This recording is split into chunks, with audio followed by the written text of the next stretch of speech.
Assalamualaikum warahmatullahi wabarakatuh.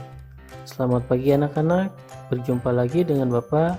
Dan hari ini kita akan belajar bahasa Indonesia tentang memperkirakan dan menggali informasi yang terdapat pada teks non-fiksi.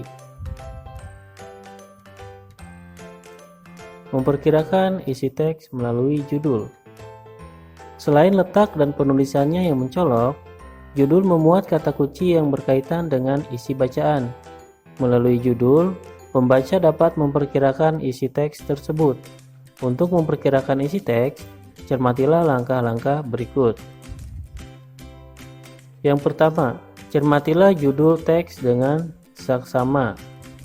Kedua, garis bawahi kata kunci yang terdapat dalam bacaan. Ketiga, catatlah hal-hal yang berkaitan dengan kata kunci. Misalnya, kata kunci remaja berkaitannya dengan anak muda. Kata kunci lingkungan berkaitannya atau berhubungannya dengan asri, pencemaran, polusi, dan sampah. Yang keempat, tuliskan kalimat yang menunjukkan hubungan antara kata-kata yang telah dicatat sebagai perkiraan isi teks. Misalnya, judul, remaja, dan lingkungan. Boleh jadi membahas beberapa hal berikut. Yang pertama tentang pengertian remaja atau tentang peran remaja dalam menjaga lingkungan. Lalu yang kelima, jelaskan pendapatmu mengenai perkiraan isi teks menggunakan bahasa yang mudah dipahami. Langkah-langkah tersebut dapat mempermudahmu untuk memperkirakan isi teks.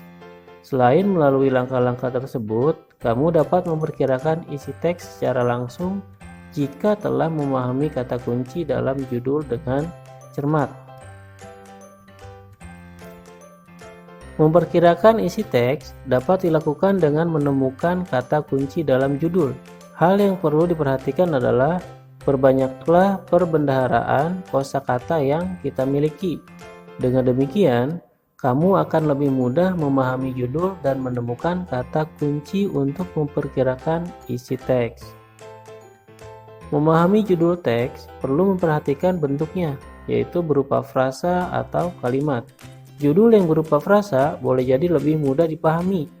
Hal ini disebabkan judul biasanya diambil dari nama objek yang dibahas, misalnya Taman Nasional Bunaken. Sementara itu, judul yang berupa klausa atau kalimat boleh jadi memuat lebih banyak kata kunci. Itu sebabnya kita harus memahami strukturnya yang berupa subjek, predikat, dan objek. Contoh judul berupa kalimat adalah ulah manusia sebabkan kerusakan ekosistem. Selanjutnya adalah menentukan kalimat utama dalam paragraf. Teks non-fiksi merupakan teks yang ditulis berdasarkan keadaan yang sebenarnya, sesuai fakta yang jelas, dan bukan rekaan. Dalam setiap paragraf, pada suatu teks terdapat kalimat utama dan kalimat penjelas. Kalimat utama berisi gagasan utama atau pokok permasalahan. Pokok permasalahan tersebut diperjelas secara terperinci atau lebih lengkap melalui kalimat-kalimat penjelas. Pemaparan suatu pokok pembahasan dalam suatu paragraf dapat disampaikan secara umum ke khusus atau dari khusus ke umum. Hal ini bergantung pada letak kalimat utamanya.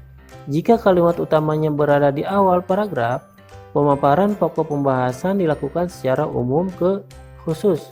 Paragraf ini disebut paragraf deduktif.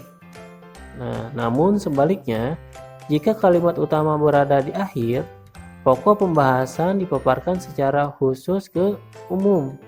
Paragraf ini disebut paragraf induktif.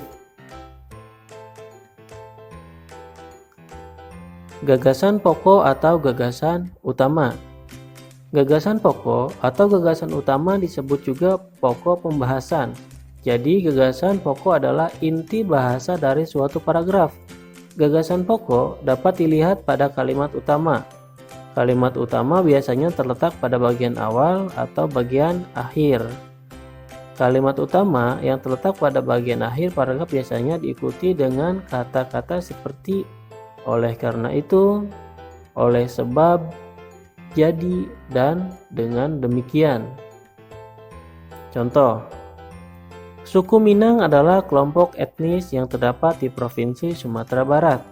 Suku Minang sering disebut sebagai orang Padang atau orang Awak. Bahasa daerah adalah bahasa Minang. Nah, di sini kalimat utamanya berada di awal paragraf. Berarti suku Minang adalah kelompok etnis yang terdapat di Provinsi Sumatera Barat. Lalu gagasan pokoknya adalah suku Minang berada di Provinsi Sumatera Barat. Nah, dari contoh tersebut kita bisa mengambil kesimpulan bahwa gagasan pokoknya adalah tentang suku Minang yang berada di Provinsi Sumatera Barat. Membaca intensif. Untuk memperoleh informasi penting dalam teks, pembaca harus membaca teks dengan sungguh-sungguh atau disebut membaca intensif.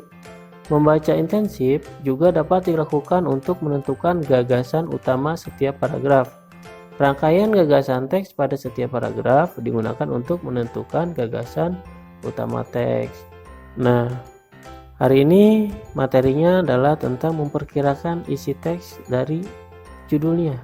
Mungkin kalian juga pernah membaca cerita atau membaca komik. Nah, di sana suka ada judulnya. Dari judulnya mungkin kalian sudah menebak, oh ini sepertinya menceritakan tentang ini. Maka dari itu kalian untuk memahaminya harus membacanya dengan seksama atau dengan sungguh-sungguh. Oke. Nah, mungkin untuk hari ini Bapak cukupkan sampai di sini.